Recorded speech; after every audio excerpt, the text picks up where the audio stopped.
Hey, I'm golf broadcaster Matt Adams. The updated and expanded second edition of my book, The Golf Round I'll Never Forget, Golf's Biggest Stars Recall Their Finest Moments, is now available. Readers can expect to march with Arnie's Army at the 1960 U.S. Open, relive Jack Nicklaus's remarkable 1986 Masters win, and be amazed by the Tiger Slam. The Golf Round I'll Never Forget, Golf's Biggest Stars Recall Their Finest Moments. Pick it up where fine books sold, including BarnesandNoble.com and Amazon.com.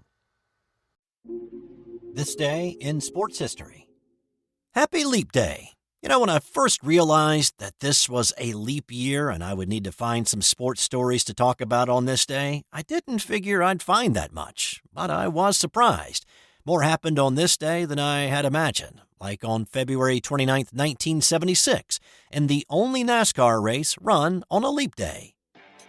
The series was at North Carolina Speedway in Rockingham for the Carolina 500. And Richard Petty had one of the most dominating performances ever. As fun as this race must have been for King Richard, for everybody else on the racetrack and in the stands watching, I cannot imagine it was much fun at all.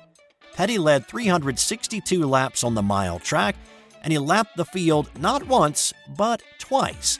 Darrell Waltrip and Cale Yarborough finished second and third, and were the only cars 2 laps down. The fifth-place finisher that day was Benny Parsons, who finished 15 laps behind Petty. Only 19 of the 36 cars that started that day actually finished. Now, Petty had the car dialed in for sure that day, and he must have remembered that setup for the return trip to the track in October, because he turned in another dominant performance, lapping the entire field again to sweep both races in Rockingham in 1976. In 1940, Jimmy Demeret won his third PGA Tour event in a row, all within a span of 11 days. His first win of the 3 came at the Western Open, which has a long history of being played in Illinois, but in 1940 was played in Houston, with Demeret winning in a playoff. Then it was on to New Orleans, with Demeret winning by a stroke on February 25th, then the 700-mile drive to St. Petersburg for a 3-round tournament at 3 different courses that started on the 27th.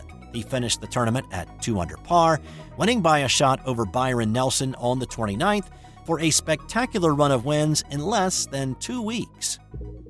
In 1964, it was a 40-40 performance by teammates that stole the spotlight. Oscar Robertson scored 43 as the Cincinnati Royals beat Philadelphia 117-114, but his teammate Jerry Lucas had 40 rebounds for a rare combo. Robertson would go on to be the MVP that year, and Lucas would take Rookie of the Year honors. Now, when you consider that Wilt Chamberlain had at least 40 points and 40 rebounds by himself 8 times in his career, it takes away some of the luster of what the Big O and Lucas did on this night 60 years ago, but still impressive. And how about this one to close it out? Also in 1964, a North Carolina high school basketball game went to 13 overtimes to become the longest high school game in history. Harnett County beat Angier High 54-52 in 13 OTs. But wait, there's more. Neither team used a sub the entire night. Nobody fouled out, and it was just the starting 5 for both teams from start to finish. This game was played on a Saturday, and they almost ran into an issue. North Carolina had a rule against playing any sport on a Sunday.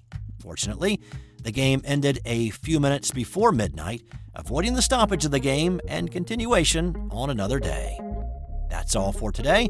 I'll have more tomorrow, including a new feature on this day in sports history. This has been an original Thrive Suite production. Hey there, sports history fan. This is Arnie Chapman, a.k.a. the Football History Dude, and I hope that you enjoyed this recent episode presented by the Sports History Network and were able to learn some good old-fashioned sports history knowledge nuggets. I started the Sports History Network back in 2020 with the mission to help podcasters find a community of like-minded sports history nerds, as well as helping aspiring podcasters to start their own shows.